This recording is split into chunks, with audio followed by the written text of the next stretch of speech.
بسم اللہ الرحمن الرحیم۔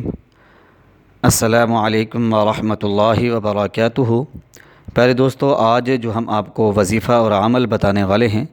یہ وظیفہ اور عمل آپ کو کسی نے بھی نہیں بتایا ہوگا، اور یقین جانیے کہ یہ اتنا پاورفل ہے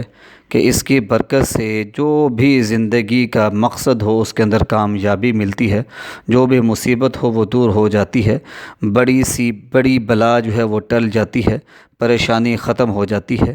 اور جتنی بھی پرانی حاجت ہو وہ پوری ہو جاتی ہے۔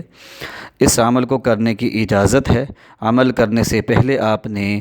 اللہ پاک کی راہ میں 111 روپے جو ہے وہ صدقہ خیرات کرنا ہے، اور اس کے بعد اس عمل کو کرنا ہے۔ باوضو قبلہ رخ بیٹھ کر عشاء کی نماز پڑھنے کے بعد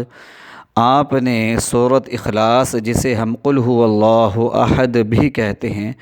اس کی آخری آیت وَلَمْ يَكُنْ لَهُ كُفُوًا أَحَدٌ وَلَمْ يَكُنْ لَهُ كُفُوًا أَحَدٌ وَلَمْ يَكُنْ لَهُ كُفُوًا أَحَدٌ، اس آیت کو 313 مرتبہ پڑھنا ہے۔ اول آخر آپ 3 مرتبہ درود پاک پڑھیں، اور اس وظیفے کو تب تک کریں جب تک آپ کی حاجت پوری نہیں ہوتی، اور اس وظیفے کو جب کریں تو اس یقین کے ساتھ کریں کہ بے شک اللہ پاک ہر چیز پر قادر ہے، وہ جو چاہے کر سکتا ہے، اور اس جیسا کوئی نہیں، اور اس جیسا کوئی طاقتور نہیں۔ تو پیارے دوستو، اس وظیفے کو لازمی کریں، ہمیں اپنی دعاؤں میں یاد رکھیں، لرن اسلام ٹوڈے چینل کو سبسکرائب کریں، اور ساتھ ہی موجود گھنٹی کے نشان کو بھی لازمی دبائیں، تاکہ ہر نیا اپلوڈ ہونے والا وظیفہ فوری طور پر آپ کو مل سکے۔